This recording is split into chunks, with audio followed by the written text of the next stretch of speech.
Peggy Setiawan lepas dari status tersangka melalui proses pra-peradilan. Ya, dalam proses pra-peradilan itu mencuat sejumlah keganjilan dalam proses hukum penetapan Peggy sebagai tersangka maupun pengungkapan kasus Vina. Putusan itu kemudian menjadi pemantik pengajuan peninjauan kembali oleh para terpidana seumur hidup di kasus pembunuhan Vina Cirebon. Lantas, apa saja yang terungkap dari pra-peradilan Peggy? Selengkapnya dalam Pedang Merah, Kotak Pandora pra-peradilan Peggy.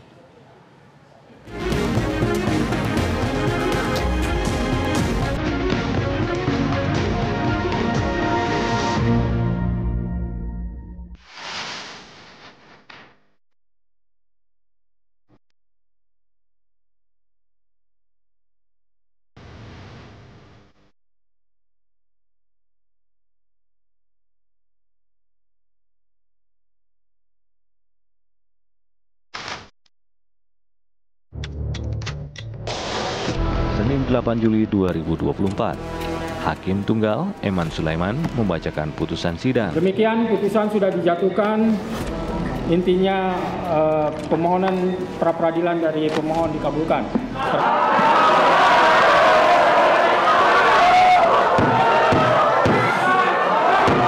Baik, dengan telah dibacakannya putusan tersebut, maka perkara pra-peradilan atas nama saudara Peggy Setiawan selesai dan sidang dinyatakan ditutup. Penilaian hakim perihal ada prosedur tidak benar yang dilakukan penyidik dalam penetapan Peggy sebagai DPO maupun tersangka masih menyisakan celah.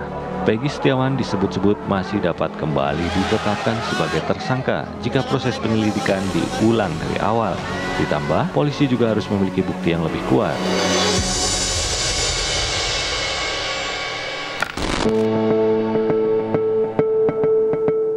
Menangnya perlawanan Peggy Setiawan di sidang pra-peradilan yang digelar di Pengadilan Negeri Bandung membawa babak baru dalam kasus pembunuhan Vina dan Eki. Setelah Saka Tatal, mantan terpidana kasus kematian Vina mengajukan peninjauan kembali, kini 7 terpidana lain dalam kasus yang sama turut mengajukan upaya hukum.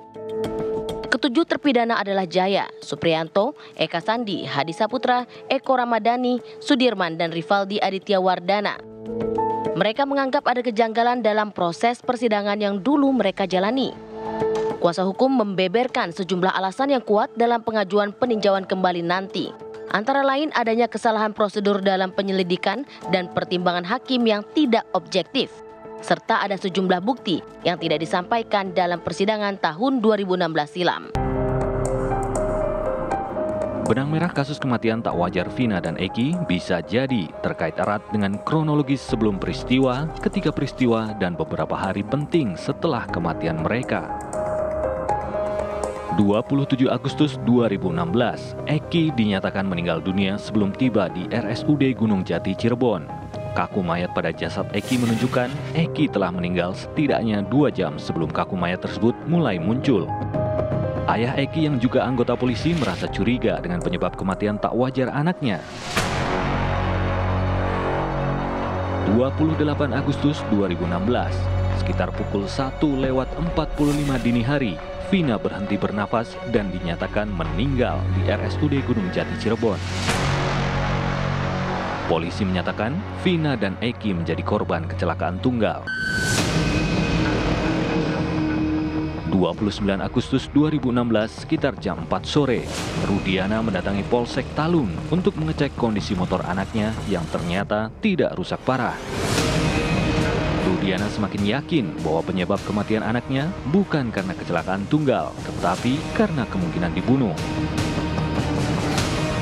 30 Agustus 2016, sekitar jam 11 siang, ayah mendiang Vina mendatangi Polsek Talun untuk mengambil HP mendiang Vina. Malamnya, sekitar pukul 1 dini hari tanggal 31 Agustus 2016, arwah Vina diduga merasuki teman Vina yang bernama Linda. Kemana?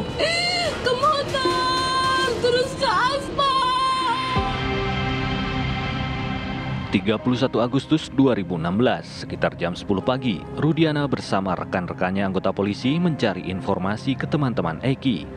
Sekitar pukul 2 siang, Rudiana menuju SMPN 11 Cirebon dan bertemu dengan Aep dan Dede yang bekerja pada tempat pencucian mobil. Kebetulan yang ada di TKP itu waktu itu sekitaran 8 orangan lah.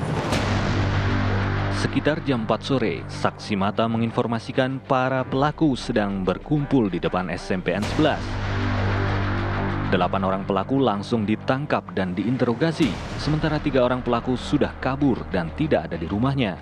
Sekitar jam 6:30 pada sore harinya, Rudiana melaporkan kasus ini ke unit Reskrim Polresta Cirebon. Fakta-fakta tersebut tertuang dalam putusan Pengadilan Negeri Cirebon nomor 3 tahun 2017 yang berkekuatan hukum tetap. Pengakuan, keterangan adalah barang yang paling merusak proses penegakan hukum. Itu simpulan psikologi forensik. Kenapa begitu? Karena pengakuan mengandalkan daya ingat manusia. Daya ingat manusia mudah mengalami fragmentasi, mudah mengalami distorsi. Apalagi pengakuan dari orang-orang yang sudah memperkirakan mereka akan dikenai hukuman sangat berat. Mereka akan berkelit ke sana, mereka akan berkelit ke situ. Karena itulah alih-alih mengandalkan pengakuan, semestinya dilakukan apa yang teman-teman di kepolisian banggakan sebagai pendekatan pengungkapan kasus berbasis saintifik. Uji DNA, dan seterusnya, dan seterusnya. Saya mohon kepada seluruh warga negara Indonesia agar jangan membuat kami lebih sakit.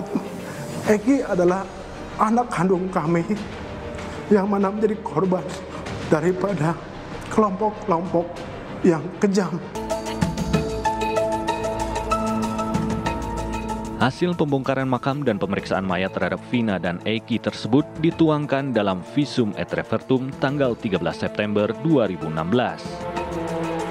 Sementara itu, pemeriksaan terhadap Eki di RSUD Gunung Jati dituangkan dalam Visum et Repertum tanggal 22 September 2016 berdasarkan rekam medis pemeriksaan pada tanggal 27 Agustus 2016. Visum ini dibuat dan ditandatangani oleh Dr. Rahma Tiaranita, dokter di RSUD Gunung Jati Kota Cirebon dengan konsultasi mediko-legal Dr. Andri Nurrohman. Sedangkan pemeriksaan terhadap Vina di RSUD Gunung Jati dituangkan dalam Visum et Repertum tanggal 17 Oktober 2016 berdasarkan rekam medis pemeriksaan pada tanggal 27 Agustus 2016. Visum ini dibuat dan ditandatangani oleh Dr. Ihda Silvia, dokter di RSUD Gunung Jati Kota Cirebon dengan konsultasi mediko-legal Dr. Andri Nurrohman. Dr. Ihda Silvia di bawah sumpah menerangkan bahwa ia diperiksa oleh Polda Jabar di rumah sakit berkaitan dengan perkara ini pada tanggal 17 Oktober 2016.